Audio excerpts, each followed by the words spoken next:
growth plate fractures, also known as a physial fracture. This is a pretty common, this is the go-to classification for growth plate injuries. And you can see, I mean, it's kind of self-explanatory, differentiates between the type 1 and then all through type 5. So type 1 is just going to be through the physis of the bone, like through the growth plate, and then type 5 is where it's more like a compression and you get the actual crush of that growth plate.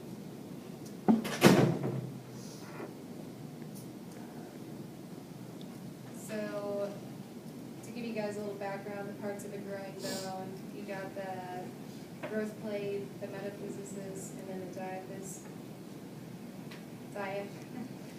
Diaphysis, sorry. And so the most common, whenever you have like an adolescent going through, so you're like thinking freshmen through seniors for men or for boys. Boys usually start to close up by 18, and then girls' growth plates close up usually more around like 16 years old. So the most common one is the fracture in the wrist with the ulna radius. And with kids going through growth spurts and whatnot, they will almost always fracture that growth plate first rather than the middle or the end of the bone, like more common people do who've already grown out of that.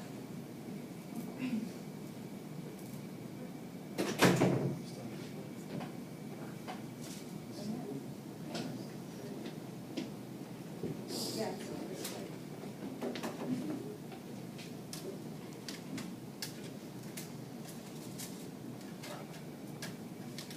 So I had a softball player, slid into base, caught her foot on the bag, felt an out. Her mom's an athletic trainer, and she's like, "Sweetie, stop. It's a sprained ankle. It'll survive." She's like, "Something's not right." So her mom's like, "All right, I'll listen to you." Took her in to get an x-ray. And when it's open,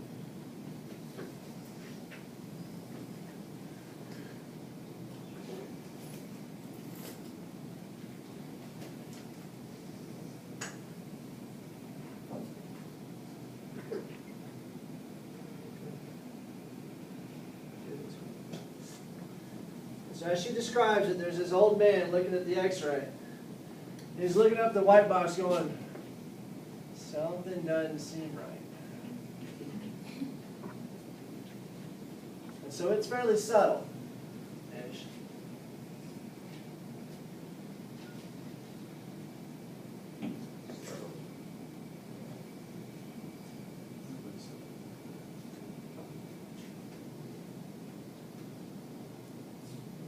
So you can kind of sort of catch it.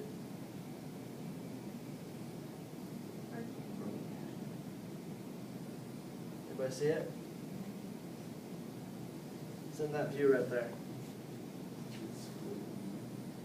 So when she hit, she's at that perfect age, and this is why we start talking about pediatrics, because she's got an open growth plate, but by her age, it's closing. It's in the process of closing.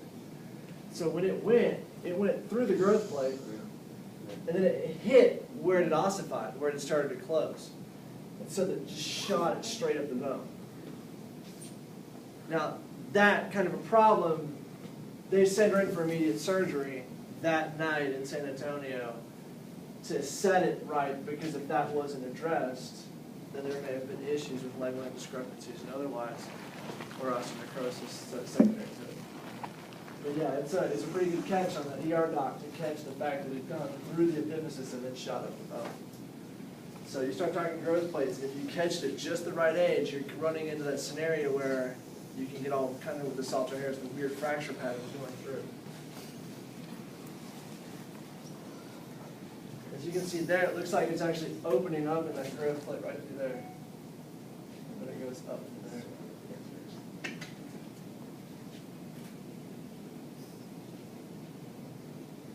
did you get extras that day or They got them that night. at that night? They took her from the game that evening to the this is Texas Med Clinic. And the Med Clinic guys like sent him on for surgery that night at like 2 in the morning. I think she was out at 4 back home. But it was a daughter, right, who thought, like. The daughter felt like she was like something's not right. She knew it was, she felt it give or something. She felt,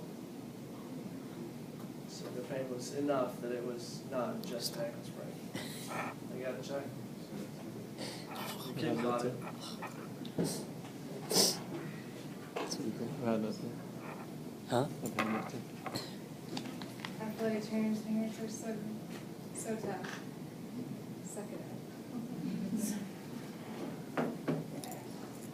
All right, let's talk about some Little League elbow. Sure, have you guys all heard of this before? I do. Maybe heard of the term? Okay, so this is where you have that little growth plate in your elbow on the medial side, and this is where a lot of stress is being put on your elbow. Like we talked about pitching mechanics in older people, but in younger people it's most important because you're putting that stress when, depending on how they're being taught to throw and whatnot. But let's talk about some risk factors you think before we get into it, some brainstorming.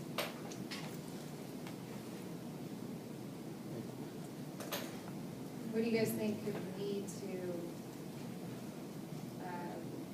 someone to have this condition? Or biomechanics. So biomechanics, that's the biggest one. What other? What has changed as throughout the generations that's come? There's a big change in what little kids are doing as it pertains to sports. You're seeing, what are you seeing more and more of? Starting younger. What? They're starting younger. You're starting younger. That's one. Reed, what did you play? What kind of sports did you play growing up? Did you play? I ran. I played soccer. Soccer was my drug of choice Okay. by far. I played baseball like 3 seasons, but I sucked. So that's not what I stayed with. Okay, someone else, like what did you guys play growing up? Anyone? Soccer. You're talking that everybody's like doing every sport. Volleyball, basketball, soccer. I did a little gymnastics. So yeah, younger I could do kids, handstands. I mean, as we were growing up, I mean, I guess Gymnastics. more me, than you guys are younger, keep forgetting that. But, yeah, like, especially with my generation and older ones too, like, a bunch of people were playing a bunch of different sports, right? But now it's getting to more where people are getting involved in just specialties, you know, like just doing one sport, 1 year all the time. And like, I know, I was working in baseball camp this summer, and I was talking to the baseball coach, and a parent comes up, and this kid is like 6 years old, and he's like, so what do you think? And the baseball coach was like, what do you mean? He's like, you think he has a chance? A chance at what? He's like, to get into the league, play college somewhere, and I just walked away from that conversation. But I think he pulled it out. He was like, man, just like let him play, you know? So I think Yeah, some guy asked me that. Little League elbow especially, For soccer. you got these parents that are pushing their kids to do stuff the whole year round, and you're not ever resting that arm, and of course, poor biomechanics. And some people argue number of pitches and they do per game, or how many innings they do throughout a season can contribute to it as well. But I honestly think the big thing is just the way society's changing to have these kids specialize in one specific thing rather than